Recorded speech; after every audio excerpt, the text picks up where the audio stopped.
रुकडीला जायचं होतं म्हणून गाडी काढली आणि निघालो रुकडीला. पंपावर हवा चेक केली आणि आलो रुकडीमध्ये. भाच्याचा हा टेंगे टेंगे डान्स बघा.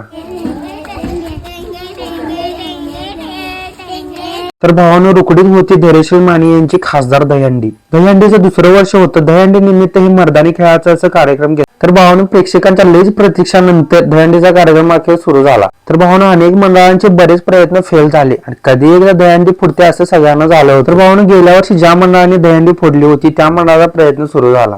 भावानं अखेर सगळ्या प्रेक्षकांची प्रतीक्षा संपली आणि सलग दुसऱ्या वर्षी या मंडळाने दहीहंडी फोडली. दहीहंडी फोडल्यानंतर सगळ्या कार्यकर्त्यांनी एकच जल्लोष केला. कार्यकर्त्यांनी दहीहंडीचा सेटअप, लाईट, साऊंड एकदम भारी केलं होतं. त्यामुळे पोरांनी पण नाचायला काय सुट्टी दिली नाही. दुसऱ्या दिवशी भाचीला शाळेत सोडायचं होतं. मग तिला गाडीवर घेतलं आणि त्याला शाळेमध्ये जाऊन सोडून